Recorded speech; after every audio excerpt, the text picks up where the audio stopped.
삶을 충만케 하신 하나님을 찬양합니다.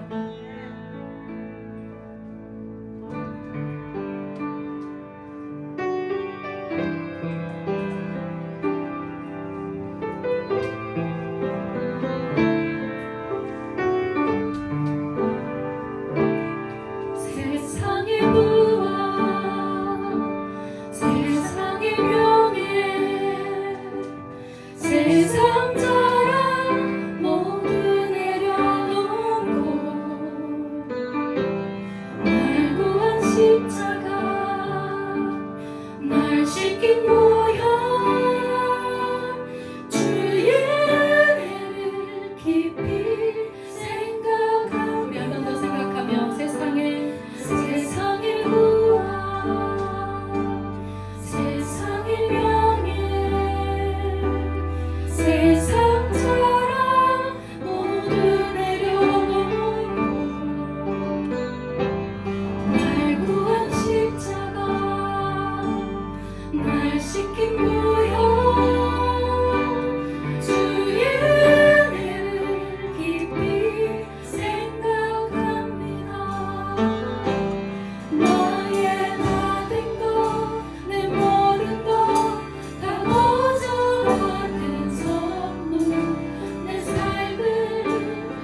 영원히 함께 하시고 마르지 않는 샘물로 우릴 채우시리라.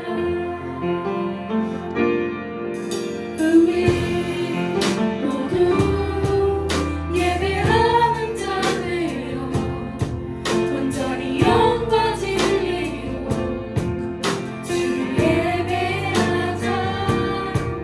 주가 우리와 함께 영원히 함께 하시고 마르지 않는 샘물로 우릴 채우시리라.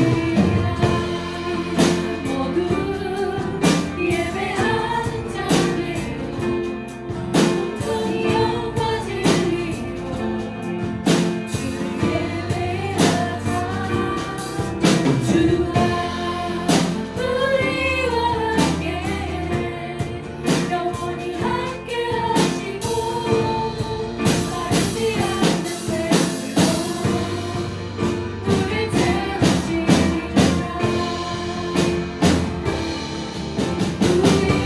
우리 모두 예배하는 자들여 온전히 영과 진리로 주를 예배하자.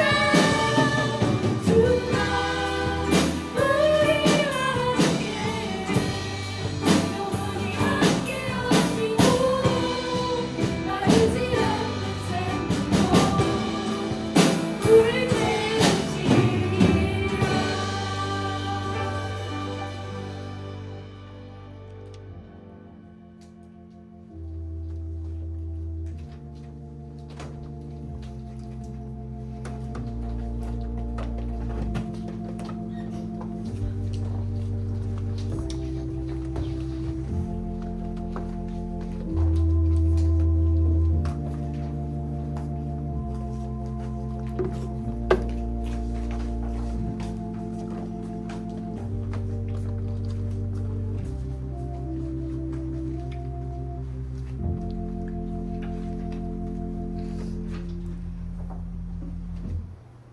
너희는 여호와 우리 하나님을 높여 그의 발등상 앞에서 경배할지어다. 그는 거룩하시도다. 너희는 여호와 우리 하나님을 높이고 그 성산에서 예배할지어다. 여호와 우리 하나님은 거룩하심이로다. 아멘. 다 같이 한 목소리로 사도신경으로 신앙 고백하겠습니다. 나는 전능하신 아버지 하나님 천지의 창조주를 믿습니다. 나는 그의 유일하신 아들 우리 주 예수 그리스도를 믿습니다. 그는 성령으로 잉태되어 동정녀 마리아에게서 나시고 본디오 빌라도에게 고난을 받아 십자가에 못 박혀 죽으시고 장사된 지 사흘 만에 죽은 자 가운데서 다시 살아나셨으며 하늘에 오르시어 전능하신 아버지 하나님 우편에 앉아 계시다가 거기로부터 살아있는 자와 죽은 자를 심판하러 오십니다. 나는 성령을 믿으며 거룩한 공교회와 성도의 교제와 죄를 용서받는 것과 몸의 부활과 영생을 믿습니다. 아멘.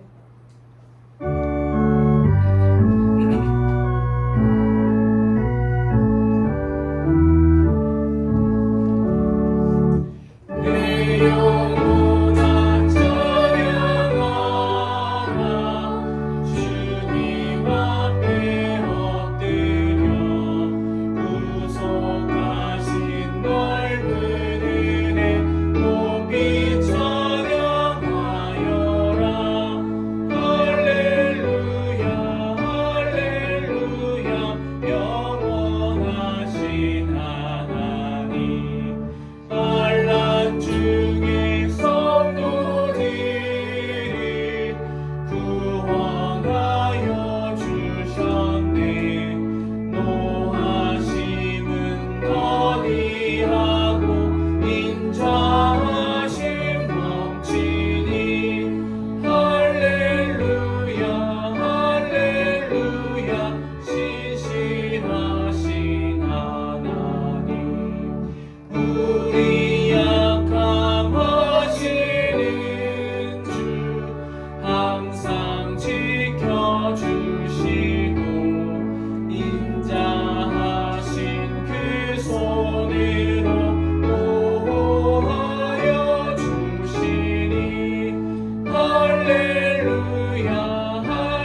기도하시기도 하겠습니다. 우리 일어나서 자, 함께 하겠습니다. 여호와를 의지하는 자는 시온산이 흔들리지 아니하고 영원히 있음 같도다. 산들이 예루살렘을 두름과 같이 여호와께서 그의 백성을 지금부터 영원까지 다시우다. 악인의 규가 의인들의 땅에서는 그 권세를 누리지 못하리니 그는 의인들로 하여금 죄악에 손을 대지 아니하게 함이로다. 여호와여 선한 자들과 마음이 정직한 자에게 선대하소서. 다시 시작. 마음이 정직한 자들에게 선대하소서. 자기의 굽은 길로 치우치는 자들은 여호와께서 죄를 범하는 자들과 함께 다니게 하시리로다. 이스라엘에게는 평강이 있을지어다. 아멘. 네, 우리 어린 친구들 집중하세요. 네, 찬양하겠습니다.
하늘교회 우리 신앙 공동체를 위해서 한 목소리로 기도하겠습니다.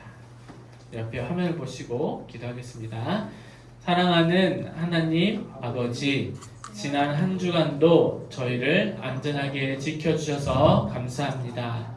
날마다 우리의 숨이 멎지 않고 심장이 쉼없이 뛰게 하신 은혜도 감사합니다. 사랑하는 엄마 아빠, 아들 딸이 곁에 있게 하신 것도, 오늘 이 자리에 사랑하는 형제 자매 함양 하늘교회 교우와 함께 하나님을 예배하신 은혜도 감사합니다.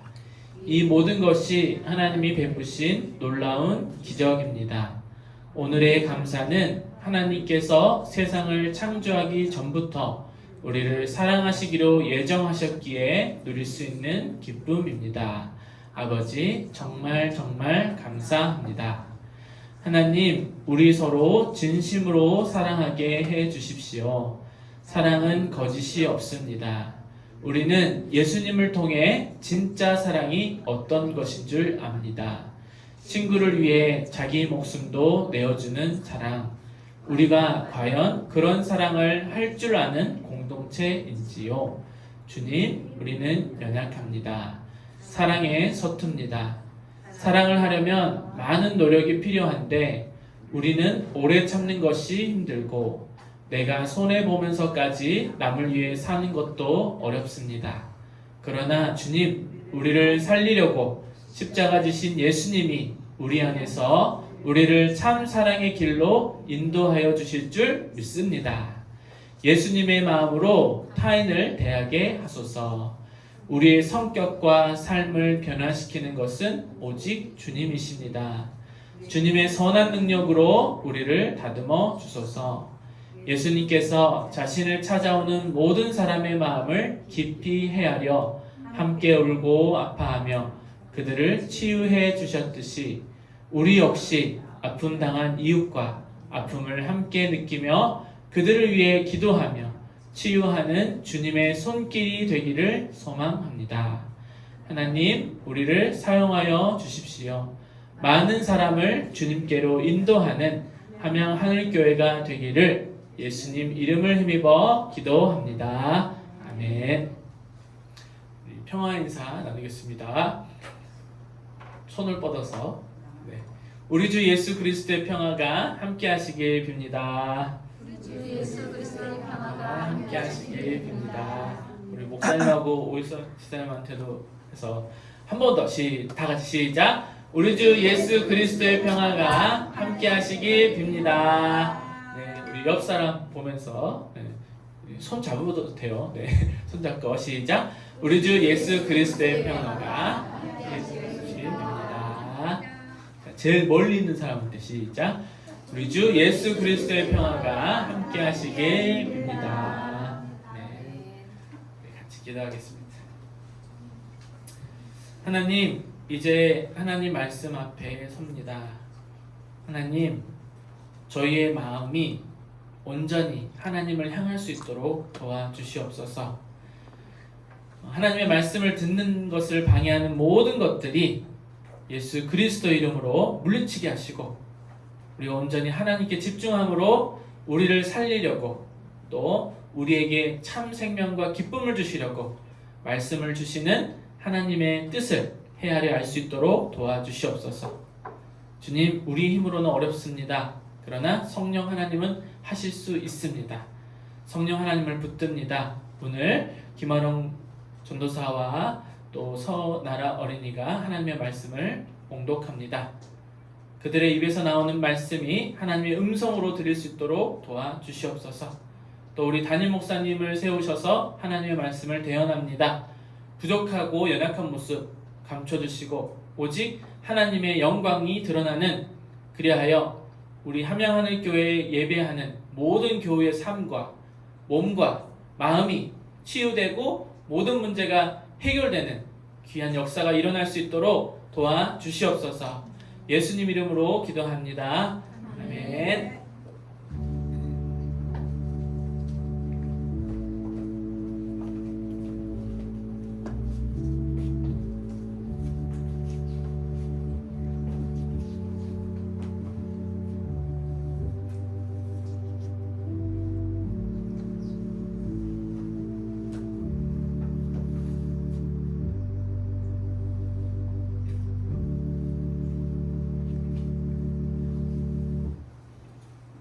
하나님께서 우리에게 주신 말씀은 느헤미야 1장 1절에서 11절까지 말씀입니다.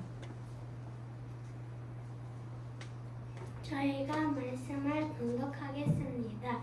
하나님의 말씀을 경청하십시오. 하갈의 아들 느헤미야가 한 말이다. 20년 기슬로월 내가 도성수산에 있을 때에 나의 형제 가운데 하나인 하나니가 다른 사람들과 함께 유다에서 왔기에 이리로 사로잡혀 오지 않고 그곳에 남아있는 유다 사람들은 어떠한지 예루살렘의 형편은 어떠한지 물어보았다. 그들이 나에게 대답하였다. 사로잡혀 오지 않고 그 지방에 남은 사람들은 거기에서 고생이 아주 심합니다. 업신여김을 받습니다. 예루살렘 성벽은 허물어지고 성문들은 다 불에 탔습니다. 이 말을 듣고서 나는 주저앉아서 울었다. 나는 슬픔에 잠긴 채로 며칠 동안 금식하면서 하나님께 기도하여 아뢰었다.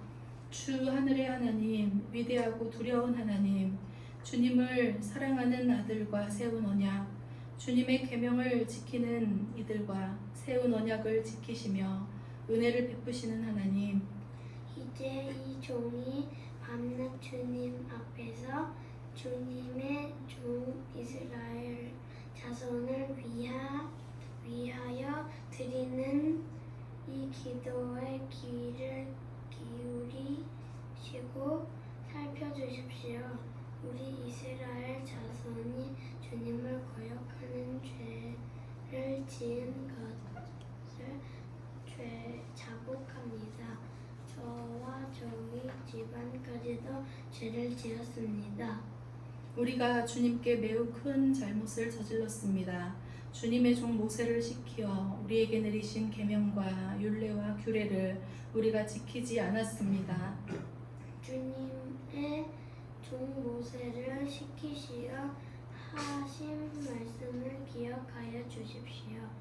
우리가 죄를 지으면 주님께서 우리를 여러 나라에 흩어버리겠지만 우리가 주님께로 돌아와서 주님의 계명을 지키고 실천하면 쫓겨난 우리가 하늘 끝에가 있을지라도 주님께서 거기에서 우리를 한데 모아서 주님의 이름을 두려고 택한 곳으로 돌아가게 하겠다고 하신 그 말씀을 이제 기억하여 주십시오. 이들은 주님께서 크신 힘과 강한 팔로 건져내신 주님의 종이며 주님의 백성입니다. 주님, 종의 간구를 들어주십시오. 주님의 이름을 진심으로 두려워하는 주님의 종들의 간구에 귀를 기울여 주십시오. 이제 주님의 종이 하는 모든 일을 형통하게 하여 주시고 왕에게 자비를 입게 하여 주십시오. 이 말씀은 하나님의 말씀입니다. 하나님 감사합니다.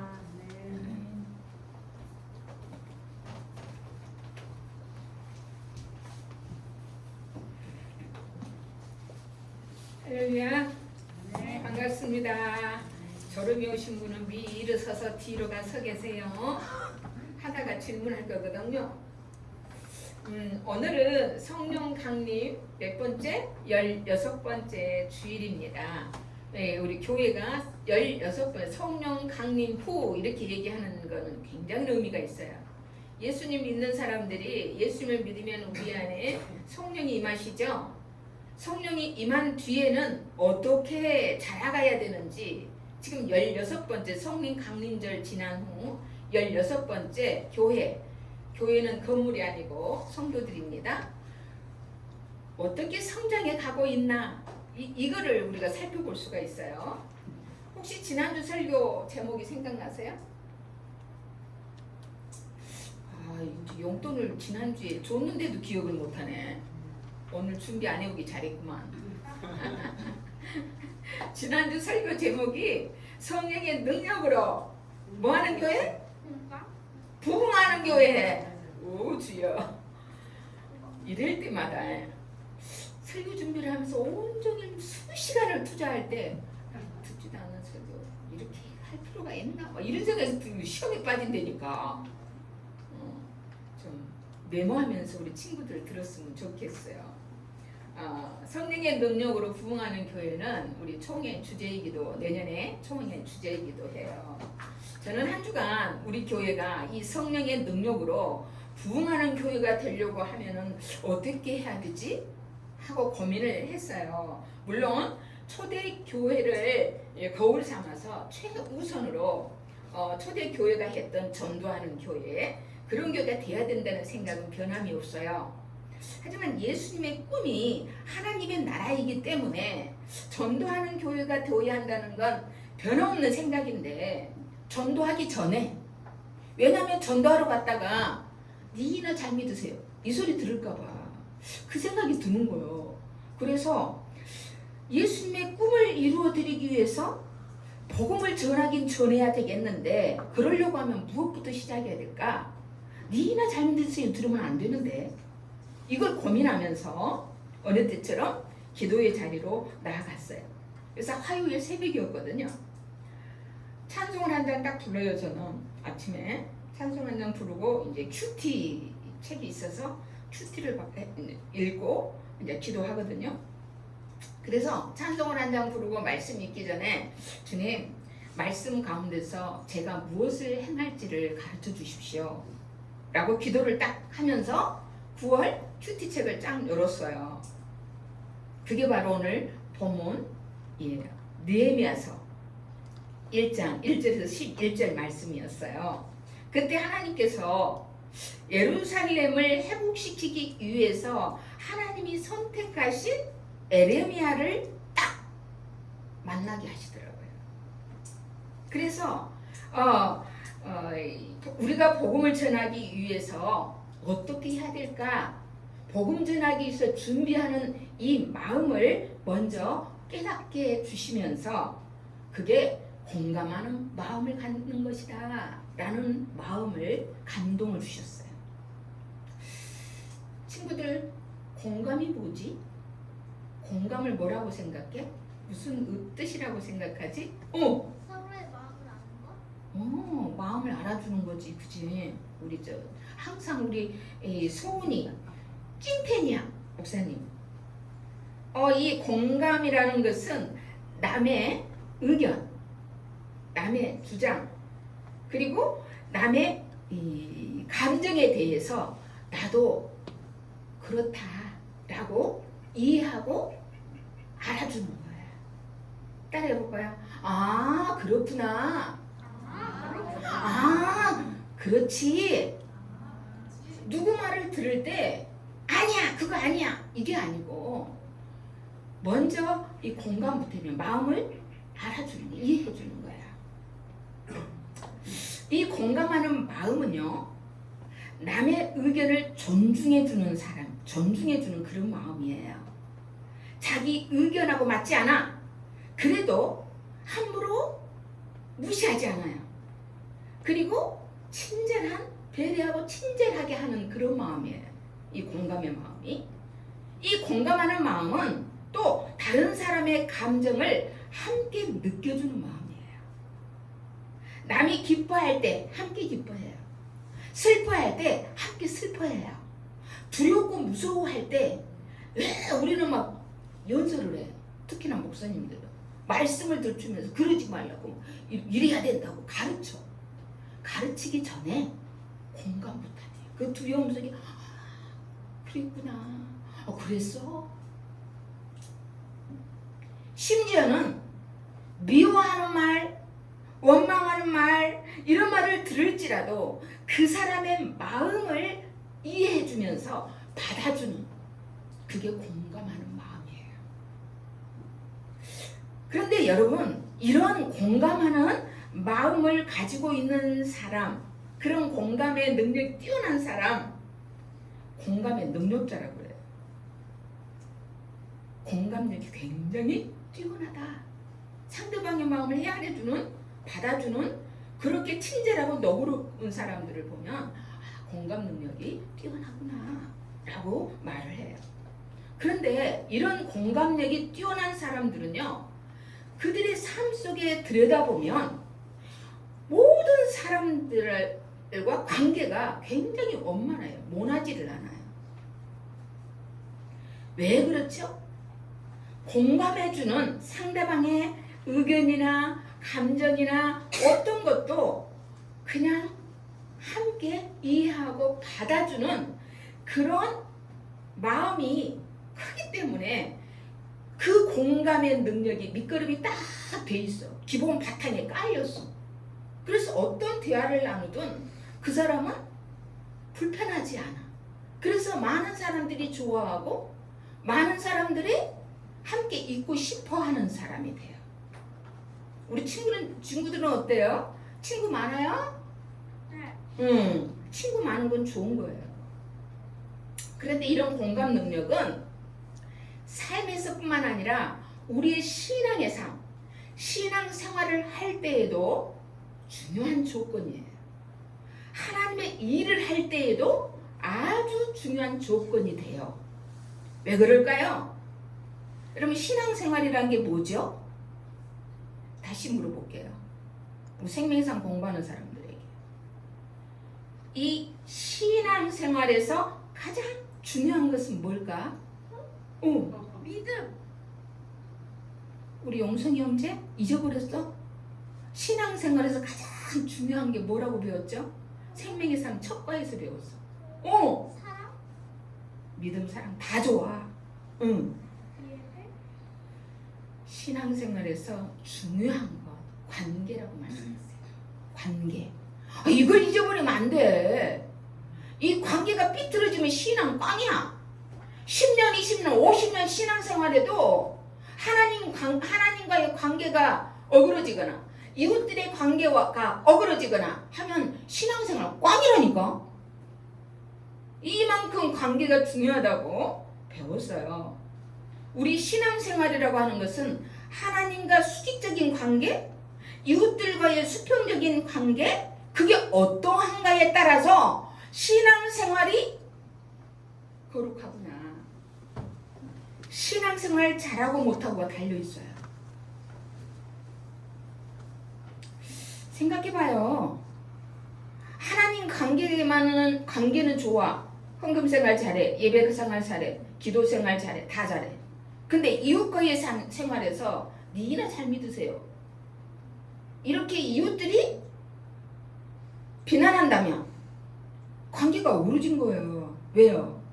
하나님 사랑하는 것은 이와 같다 말씀하시면서 이웃사랑을 말씀하셨잖아요. 예수님께서. 근데 이웃에게는 잘해. 예수님 안 믿는 사람들도 이웃들 막 섬기고 구제하고 어디 봉사활동 가고 막 이런 일 잘해. 하나님 안 믿어. 하나님과의 관계는 꽝이야. 그것도 잘못된 거야. 하지만 하나님은 하나님의 일을 할 때에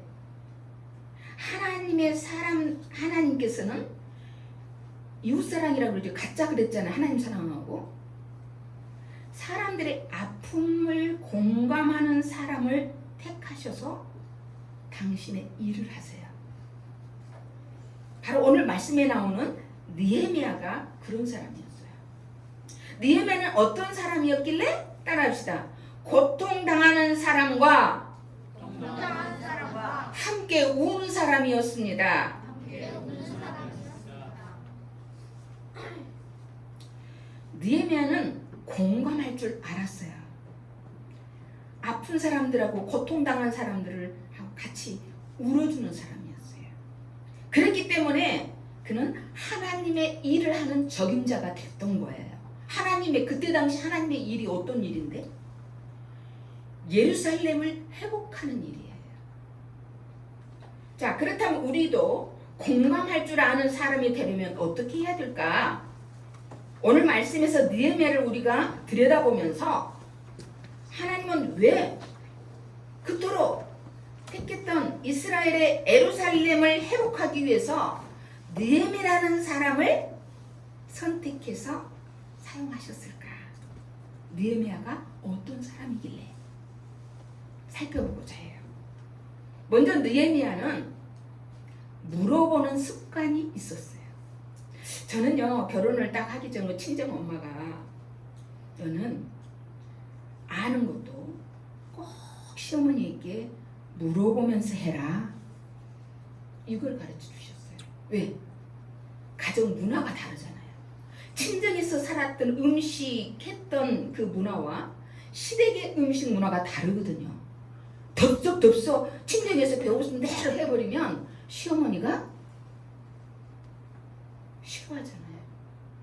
우리 집은 이렇게 한다. 맵고 짜고 하는 거 안 먹어. 싱겁게 해야 돼? 뭐 이런 것들이 있거든요. 그래서 항상 시집가서 네 맘대로 하지 말고 꼭 시어머니께 묻고 해라 이랬거든요. 그랬는데 느헤미야는 묻는 습관이 있었어요. 오늘 본문 2절 3절을 우리 말씀 한번 봅시다. 나의 형제 가운데 하나인 하나니가 다른 사람들과 함께 유다에서 왔기에 이리로 사로잡혀 오지 않고 그곳에 남아있는 유다 사람들은 어떠한지 물었다는 거예요. 예루살렘의 형편은 어떠한지를 물어보았다. 그들이 나에게 대답하였다. 사로잡혀 오지 않고 그 지방에 남은 사람들은 거기에서 고생이 아주 심합니다. 업신여김을 받습니다. 예루살렘의 성벽은 허물어지고 성문들은 다 불에 탔습니다. 여기 느헤미야가 지금 고국에 남아있던, 그러니까 바벨론 포로로 오지 않고 그곳에 남아있던 사람들이 있었어요. 그 사람들의 사정, 형편 물었어요. 그리고 예루살렘이라고 하면은 하나님의 성전이 있던 곳이잖아요. 예루살렘이 어떠한지 그 형편을 물었어요. 이게 무슨 의미일까요? 물었다는 의미가 뭘까? 당시 이스라엘 유다 백성들은요, 페르시아, 지금의 페르시아, 바사의 고레스 왕의 칙령에 따라서 오랜 포로 생활, 바벨론 포로 생활이 몇 년? 70년. 이 포로 생활을 마치고 하나님이 약속하신 대로 예레미야서를 통해서 약속한 말씀이 나오죠. 말씀 약속하신 대로 70년 만에 고국 땅을 밟게 돼요. 고국 땅으로 돌아와요. 귀환이 이루어지는데 1차, 2차, 3차. 1차에 귀환할 때에 스룹바벨의 지도 아래 이 무너진 성전이 건축이 됩니다. 그리고 2차 귀환해가지고 왔던 누구? 에스라를 통해서 부흥운동이에요. 영적 부흥운동. 영적인 부흥운동이 일어나요. 하지만 이후로 90년이 넘도록 예루살렘에 둘러서 모든 적들에게 보호를 받을 수 있는 성벽, 이 성벽이 그대로 무너진 채로 방치되어 있는 거예요. 여러분, 집이 있고 울타리가 없으면 도둑들이 마음대로 드나들 수 있잖아요. 이 성은 재건을 해놨는데 성벽이 없어. 그러니까 어때요? 대적들, 원수들이 쳐들어올 수도 있고 또 들짐승들이 와서 농사 지는 거 다 또 해쳐버릴 수 있잖아요. 그렇게 성벽을 무너진 성벽대로 그냥 방치해버렸어요. 그래서 백성들이 너무너무 고생을 하고 있다는 거예요. 그럴 거 아니에요. 강도 때, 들짐승 때로 인해서 엄청난 고생을 하고 있었다는 거죠. 그런 상태에 놓여있는 하나님, 그 당신의 백성들을 바라볼 때 하나님의 마음이 어떻겠어요? 하나님의 마음이 안타까운 마음. 약속대로 해방을 시켜줘서 보내놨는데 저렇게 택함받은 백성들이 저렇게 고생하고 살고 있으니 하나님 마음이 어떻겠냐고. 얼마나 마음이 안타깝고 아프시겠어요. 그런데 느헤미야가 이런 하나님의 안타까운 마음, 그 심정을 공감했다는 거예요. 그랬으니까 유다에서 온 형제 하나니를 만나가지고 고국에 남아있는 백성들, 그리고 하나님의 성전 그 예루살렘, 그 형편이 어떻느냐. 여러분, 당시 느헤미야는요, 이 아닥사스다 왕의 술관원장이었어요. 술관원, 술을 받들어 올리는 아주 높은 관직이에요. 이거는 굉장히 중요한 관직으로 아무나 술 맡은 관원을 맡기지 않아요. 왜? 가장 측근에서 왕에게 술을 잔을 딱 주는데 이다 독을 탔는지 뭘 탔는지 어찌 알아. 믿을 만한 사람이 아니면 술 관원장을 안 맡기지. 그토록 아닥사스 왕으로부터 신임을 받았던 이 느헤미야였어요. 그래서 그는 왕궁에서 아주 편안하고 안락하게 사는 사람이었거든요. 그런데 그는 온통 자기는 편안하게 살고 있지만 온통 이 마음과 이 관심거리가 뭐였어요? 언제나 저기 고국, 내 고향, 저 고국 땅에 있는 백성들, 그 하나님께 예배드렸던 성전 그게 평안한가? 이거에 관심이 가 있는 거예요. 마치 암탉이 이렇게 병아리를 품듯이 백성들에게 눈을 떼지 못하시는 하나님의 그 마음처럼 느헤미야는 자기는 안락하게 살 수 있는데 고향에 있는 그 고국의 동족들은 얼마나 어떻게 살고 있는지가 늘 관심이었어요. 생각해 보세요. 하나님의 백성 유다가 바벨론에게 멸망당한 것이 유다가 586년이야 BC. 그리고 난 이후에 하나님이 약속하신 대로 80년 만에 귀환시켰어. 그래가지고 성전도 세우게 하고 했는데도 그 뒤로 140년이 넘도록 폐허가 된 그대로 방치해 놓은 거예요. 여러 가지 방해 세력도 있었지만 그러다 보니까 해도 안 되니까 백성들 어떻게 하겠어요? 에라 모르겠다. 이제 자기 일하는 거예요. 이제 성전 재건할 생각, 성덕 재건할 생각도 없어. 마음이 다 이제 식어져 버렸어. 그런 상태 속에서 지금 하나님은 얼마나 안타깝게 당신의 백성들을 향한 마음이. 그래서 그거를 회복시킬 수 있는 하나님의 일을 할 수 있는 그런 사람을 찾고 있었다는 거예요. 그런데 에레미야가 이런 안타까운 하나님의 마음을 알았던 것처럼 늘 그 고향의 백성들과 예루살렘 그거를 안타까운 마음으로 관심을 갖고 있었어요. 이처럼 느헤미야는 하나님이 머무는 그곳에 자신의 마음이 있었더라는 거예요.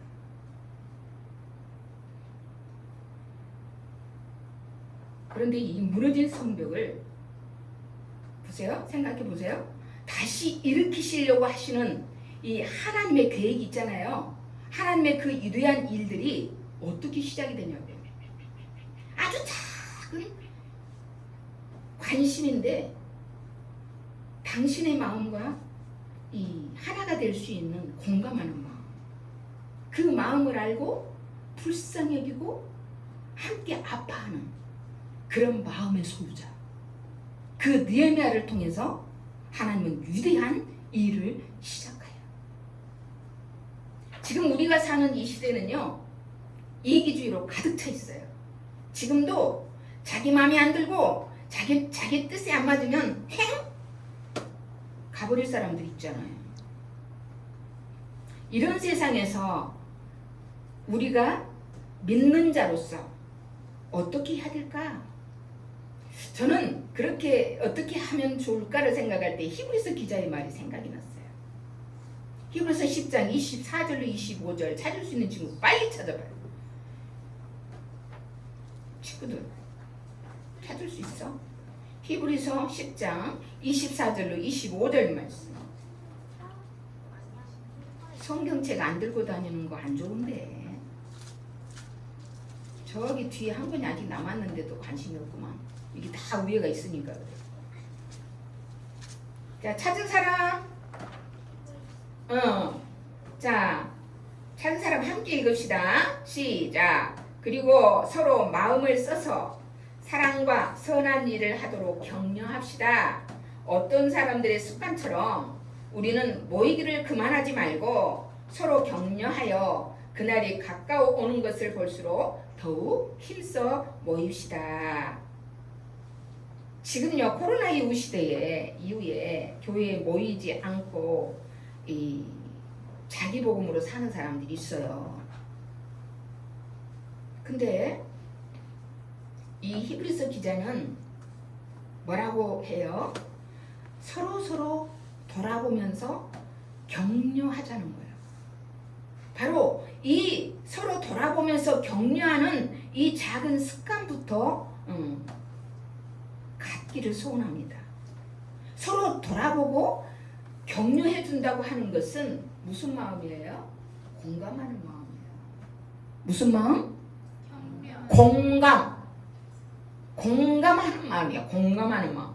그러다 보면 이 작은 습관들 격려해주고 살펴주고 돌아봐주는 이 관심을 갖고 있는 작은 습관부터 가지고 있다 보면 반드시 그 작은 습관들이 모여서 주님께서 원하시는 선한 일, 그리고 나아가서 주님의 마음으로 사랑하는 삶으로 이어질 수 있어요. 누가? 내가, 우리 교회가. 우리 교회가 나 자신부터가, 내 개인부터가 다른 사람에게 공감하는 마음이 없으면 우리 교회 교인들은 다 이기주의로 신앙생활해요. 내 자신뿐 아니라 여러분 우리 모두가 하나하나가 다 모여가지고 나보다도 상대방을 먼저 배려하는 친절한 마음으로 격려해주고 하는 이런 마음을 가져야 우리 교회가 장차 이 교회를 넘어가서 사회적으로 지역을 위해 하나님의 뜻을 펼쳐갈 수가 있어요. 우리 자신부터 우리들부터도 서로 격려하지 못하고 돌아보지 못한다면 이 일은 정말 멀어질 거예요. 그래서 우리 교회가, 우리 모든 성도들이 느헤미야처럼 하나님의 마음이 있는 곳에 내 마음도 가 있도록 하는, 공감하는 그 마음의 능력이 뛰어날 수 있기를 축복합니다. 그리고 느헤미야는 하나님께 이렇게 위대한 일에 쓰임을 받았는데 하나님께 기도했어요. 다시 말하면 하나님께 기도한다는 것은, 여러분, 기도는 내 뜻을 이루기 위한 거예요? 하나님의 뜻을 찾는 거예요? 그렇죠. 하나님의 뜻을 찾으려면 하나님 마음을 알아야 되잖아. 하나님 마음을 알아야 공감을 하지. 하나님 마음을 하면 네, 그렇게 할게요, 이렇게 되잖아요. 오늘 본문 4절에 보면 이 말을 듣고서, 이 말 뭐요? 유다에서 온 하나님의 말을 들었다는 거예요. 이스라엘 백성들, 지금 그 백성들이 엄청난 고생을 하고, 도적대들, 강도들하고 들짐승들 등살에 엄청 고생하고 있다고. 그리고 예루살렘 성전은 지어졌어도 재건됐어도 성벽은 아직도 허물어진 상태에 있다는 거예요. 이 말을 듣고서 나는, 여기 느헤미야예요, 나는 주저앉아서 어떻게 했다? 울었다. 나는 슬픔에 잠긴 채로 며칠 동안 금식하면서 하늘의 하나님께 기도했다라고 해요. 느헤미야는 고국 유다에서 온 하나님과 전해준 예루살렘의 비참한 형편을 듣고서 이렇게 며칠 동안, 수일 동안 슬퍼하면서 금식하고 하나님께 기도했어요. 느헤미야는 자신은 왕궁 생활에서 안락하게 사는 것보다도 동족이 겪고 있는 그 암담한 현실 앞에서 그들이 겪는 고통을 함께 느끼면서 공감하면서 아파하고 있는 모습이에요. 여러분, 원래 느헤미야는요 2세대예요. 아버지가 포로로 끌려와가지고 거기서 태어난 사람이에요. 응? 바벨론에서 끌려온 사람 아니에요? 아버지가 끌려왔는데 바벨론 땅에서 태어난 사람이에요. 그런데 이러한 느헤미야가 술관원장이라는 높은 관직을 가졌다고 했는데, 일명 성공한 엘리트라고 볼 수가 있겠죠.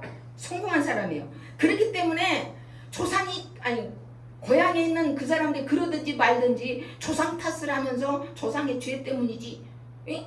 조상 탓을 하고 동족을 외면하고 얼마든지 자기만 잘 먹고 잘 살 수 있는 부귀영화를 누리면서 편안하게 살 수 있었어요. 그런데도 그는 그렇게 하지 않았어요. 동족의 고통을 함께 공감하면서 그들의 아픔을 끌어안았어요.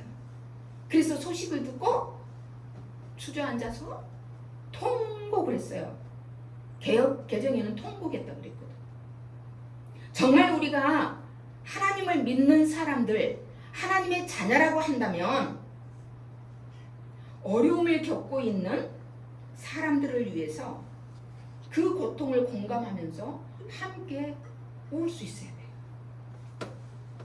하나님은 그와 같은 공감하는 당신의 그 마음, 안타까워하는 이 당신의 마음으로 함께 아파하고 함께 슬퍼해주는 그런 사람을 통해서 일하시는구나 하는 것을 느헤미야를 통해서 알 수가 있어요.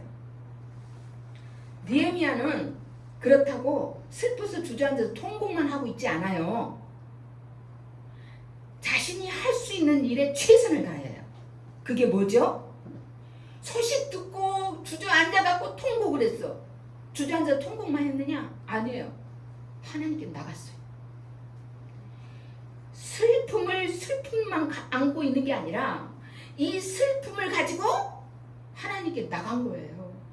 그래서 하늘의 하나님 앞에 금식까지 하면서 음식을 먹지 않으면서까지 기도한 거예요. 그런 일을 한 거예요. 하나님은 하나님의 일을 위해서 이렇게 기도하는 사람을 택하여 일하세요. 왜요? 하나님의 일이라고 하는 것은 인간의 지혜로, 인간의 힘으로 감당할 수 없기 때문에 우리는 느헤미야처럼 자신을 위한 기도를 뛰어넘어서 이제는 민족을 위해서, 열방을 위해서, 아니 어떻게 보면 다른 사람, 가까이 있는 내 이웃, 다른 사람을 위해서 기도해야 될 줄 믿습니다. 우리가 잘 아는 모세도 우상 숭배로 멸망당할 뻔했잖아요. 이스라엘 백성들이. 그들의 구원을 위해서 자신의 생명을 내걸고 기도한 사람이에요. 아브라함은 또 어떻고요? 조카 롯을 구하기 위해서, 롯의 이 가정, 조카 롯의 가정 구하기 위해서 그들이 거주하고 있는 지역, 소돔과 고모라, 그 지역을 위해서 기도한 사람이거든요. 하나님은 오늘 우리에게 이러한 모세처럼, 아브라함처럼 다른 사람들을 위해서, 다른 지역을 위해서 기도하라고 말씀하세요. 그게 하나님의 뜻, 하나님의 그 마음에 공감하는 실천이에요. 특히나 에레미야의 기도에서 우리가 주목해야 봐야 할 몇 가지가 있어요.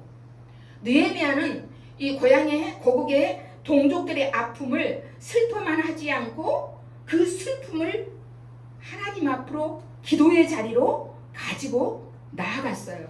그리고 그는 어떻게 기도해요?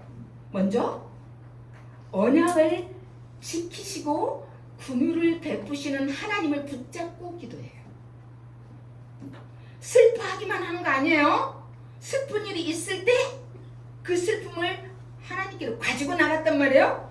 가지고 나가서는 어떻게 기도했느냐? 그냥 주절주절 내 생각을 얘기한 게 아니에요. 하나님이 이렇게 약속하셨잖아요. 긍휼을 베푸신 그 하나님 붙들고 기도해. 하나님의 성품을 붙들어. 5절에 주 하늘의 하나님, 지금 느헤미야 기도하는 거예요. 위대하고 두려운 하나님, 주님을 사랑하는 이들과 세운 언약, 주님의 계명을 지키는 이들과 세운 언약을 지키시며 은혜를 베푸시는 하나님, 이 언약을 지키시고 긍휼을 베풀어 주시는 은혜의 하나님을 붙잡았어요. 심지어는 회개할 때 그러잖아요. 모세의 법을 어긴 조상의 자기 가족들의 죄뿐 아니라 조상들의 죄, 이 모든 죄가 자기 죄라고 얘기해요. 그러면서 에레미야 기도는 핵심이 있어요. 회개가 있어요. 먼저 자신과 아버지의 죄를 회개해요. 6절. 이제 이 종이 느헤미야가 지금 하는 기도예요. 이 종이 밤낮 주님 앞에서 주님의 종 이스라엘을 위하여 드리는 이 기도에 귀를 기울이시고 살펴주십시오. 우리 이스라엘 자손이 주님을 거역하는 죄를 지은 것을 자복합니다. 저와 저의 집안까지도 죄를 지었습니다. 어때요? 민족의 죄뿐 아니에요. 자신과 자신의 가정, 가족, 부모의 죄까지 지금 고백하고 있죠? 우리가 하나님께 기도 응답을 받고 싶을 때 먼저 해야 할 일, 철저한 자기 죄 회개예요.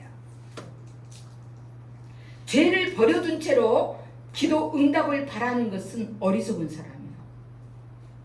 왜냐하면 죄가 응답을 가로막고 있기 때문에. 이것은 이사야 선지자가 59장 2절에서 말씀을 해요. 죄는 하나님과 나 사이를 갈라놓고 하나님의 얼굴을 가려가지고 하나님께서 간구하는 나의 기도를 듣지 않으시게 한다는 거예요. 뭐가? 죄가. 귀가 어두워서 못 듣는 거 아니에요? 눈이 안 보여서 우리 죄 짓는 거 안 보는 거 아니에요? 다 보고 알고 계세요. 그렇지만 죄가 있으면은 그게 다 가려진다는 거예요. 여러분, 우리가 기도 응답을 받기 위해서는 철저한 회개가 앞서야 돼요.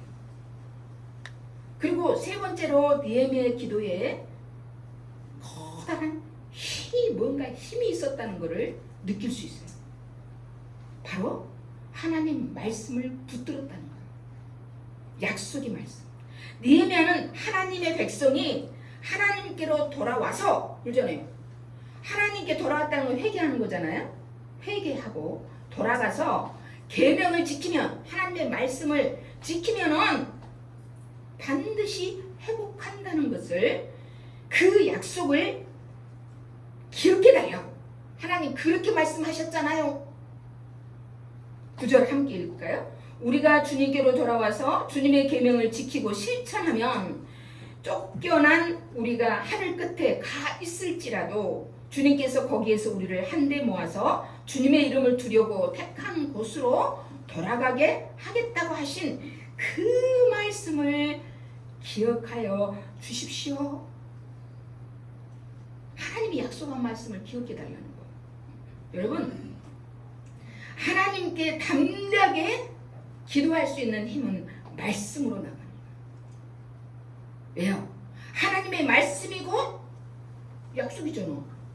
그래서 하나님의 말씀이 약속이기 때문에 신실하신 하나님, 약속을 반드시 지키시기 때문이거든요.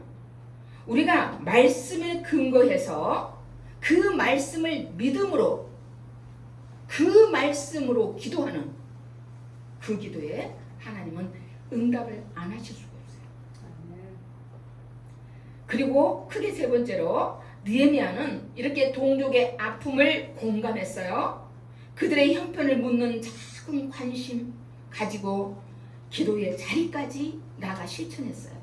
그리고 또 그 백성들의 고통에서 머물러 있기만 않고 하나님이 지금 그 하나님이 원하는 예루살렘 이스라엘 나라를 향한 하나님의 마음, 그 사랑하는 백성들의 고통 속에 함께 신음하고 있는 하나님의 그 안타까운 마음을 알았기 때문에 기도의 자리에서 하나님 마음을 공감한 거잖아요. 그리고 그 공감한 마음을 가지고 기도했어요. 그리고 뭐라고 해요? 공감만 하고 끝나는 거 아니에요. 하나님의 뜻이라면, 하나님의 뜻이 뭔가 예루살렘을 다시 회복시키기를 원하시는 그 마음을 깨달은 느헤미야는 이제 자기를 내드려요. 어떻게? 11절 같이 읽어요. 주님, 종의 간구를 들어주십시오. 주님의 이름을 진심으로 두려워하는 주님의 종들의 간구에 귀를 기울여 주십시오. 이제 주님의 종이 하는 모든 일을 형통하게 하여 주시고 왕에게 자비를 입게 하여 주십시오. 그때에 나는 왕에게 술잔을 받들어 올리는 일을 맡아보고 있었다. 11절에 말씀하고 있어요. 여기에 주님의 종은 누구를 가리켜요? 느헤미야예요. 그래서 느헤미야는 이제 느헤미야 자신이 지금 하려고 하는 모든 일을 하나님 막힘없이 형통하게 해주시고, 또 그 고국에 가서 하나님의 뜻을 이루어 드리려면 누구 허락을 받아야 돼? 왕의 허락을 받아야 되잖아요. 왕에게 자비를 입게 하여 주십시오 라고 기도를 해요. 하나님의 그 원하는 위대한 예루살렘 회복하는 일을 위해서 저를 내어드립니다.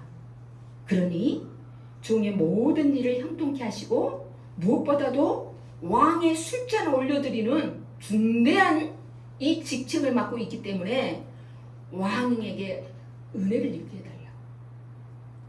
진짜 여러분, 이 말씀 이후로 엄청난 은혜 속에 가요. 느헤미야가 왕의 그 승은을 입어가지고 그냥 엄청난 재물과 함께 귀환을 하게 돼요. 마치 내가 누구를 보낼까? 누가 우리를 대신하여 갈 것인가? 하는 하나님의 음성을 듣고 제가 여기 있습니다. 저를 보내주십시오. 누가 그랬죠? 누가 그랬어? 이사야가 그랬잖아요.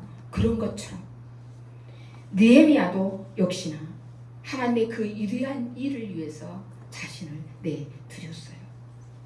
여러분, 하나님은 영이시죠? 눈에 안 보이시죠? 일을 어떻게 하실까? 누구를 통해 일하시죠? 사람을 통해서 일하세요. 하나님께 여러분 자신을 내어드릴 수 있기를 축복합니다.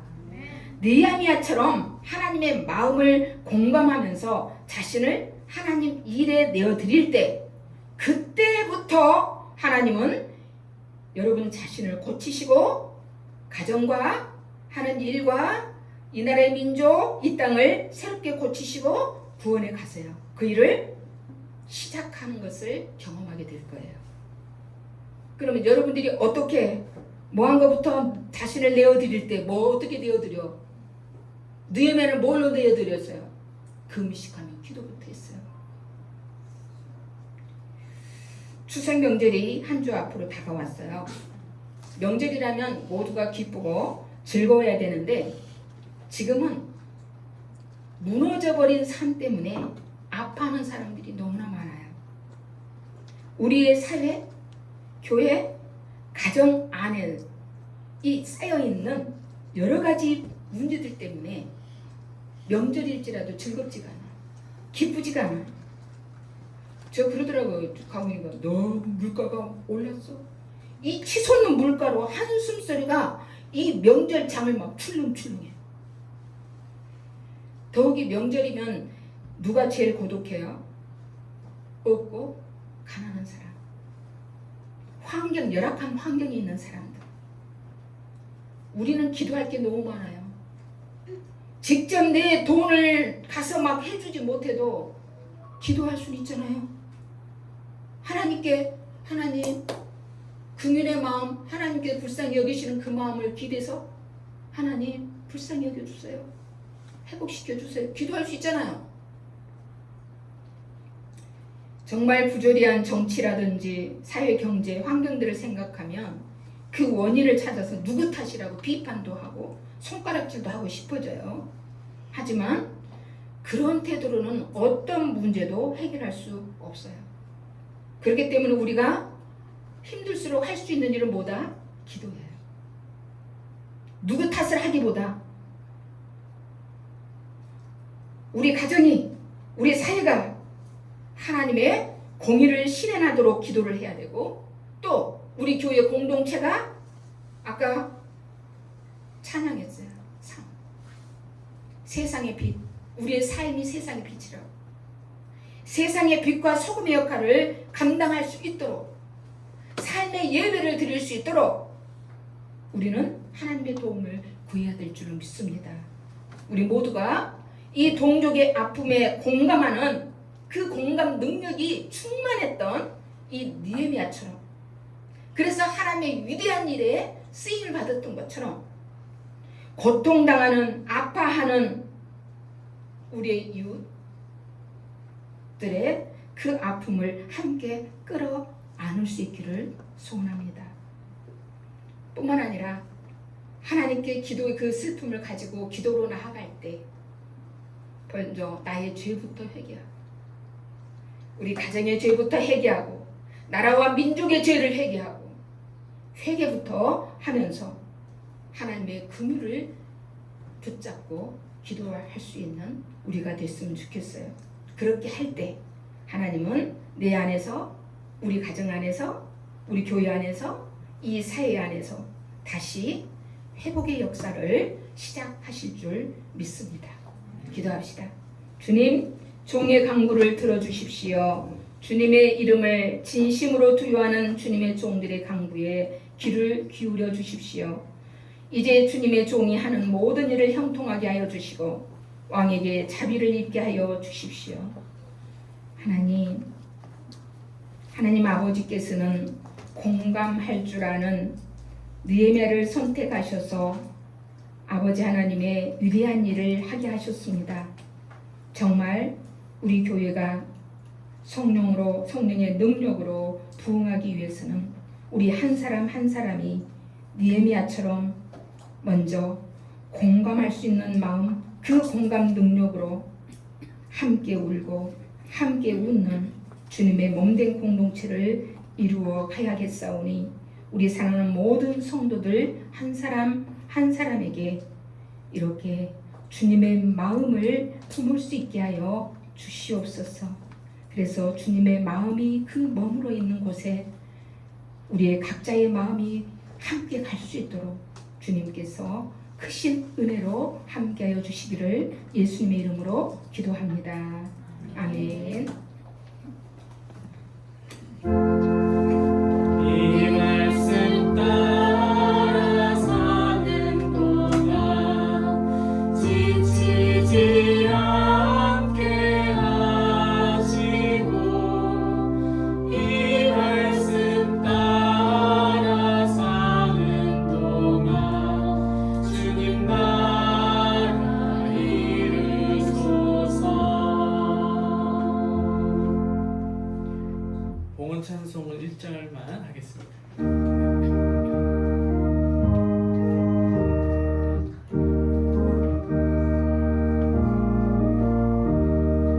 주님 주신 거룩한 날 기쁨으로 주 앞에 와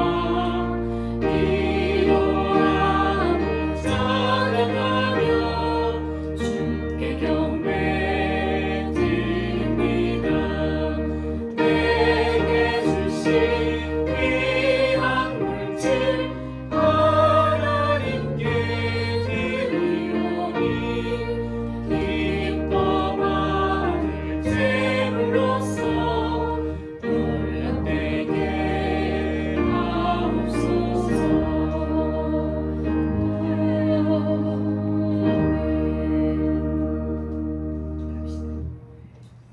내가 거룩하니 너희도 거룩하라 명령하신 하나님 아버지, 구하고 찾는 자에게 꾸짖지 않으시고 늘 기도의 응답으로 살아계시 역사하시는 하나님을 경험하게 해주시니 감사합니다.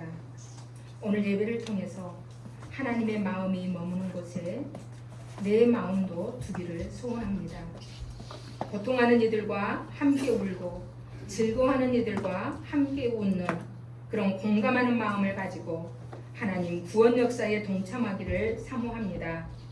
늘 성령 안에 깨어 있어서 하나님의 선하시고 기뻐하시고 온전하신 뜻이 무엇인지 분별하는 우리 모두가 되게 하셔서 성령의 능력으로 날마다 구원받는 수가 늘어나는 주님의 몸된 하늘교회가 되게 하여 주시옵소서. 이 시간도 모든 것이 주님의 은혜임을 고백하며 정성을 다해 준비한 예물과 헌신을 다짐하며 저희의 삶을 올려드립니다. 11조와 주정원금, 성교원금, 건축원금, 각종 감사하는 마음을 담아 드리는 예물과 바치는 그 심령들을 일일이 기억하여 주셔서 때마다 일마다 평강의 주님이 함께 하심으로 있어야 할 것들로 풍성하게 채워 주시옵소서. 평안하게 하실 뿐만 아니라 풍성한 물질도 허락해 주시고 다른 사람을 긍휼히 여기는 마음도 흠뻑 부어 주셔서 주께서 주신 그 은혜, 받은 은혜를 어려운 이들에게 넉넉히 흘려보낼 수 있는 우리 함양하늘교회 교우들이 되게 하여 주옵시기를 예수님의 이름으로 축복하며 기도하옵나이다. 아멘.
위하여 십자가에서 죽으시고 다시 사신 우리 주 예수 그리스도의 은혜와 공의로우신 하나님의 지극하신 사랑 참사랑 하심과 성령님의 위로 교통 충만케 하심이 공감하는 마음을 가지고 하나님의 의를 누리며 살기로 다짐하며 세상으로 나아가는 주님의 모든 백성들 위해 그리고 이들의 가정과 사업과 직장들 위해 이 나라와 이 민족과 모든 열방들 위해 이제로부터 영원히 함께 하시기를 간절히 축원하옵나이다. 아멘.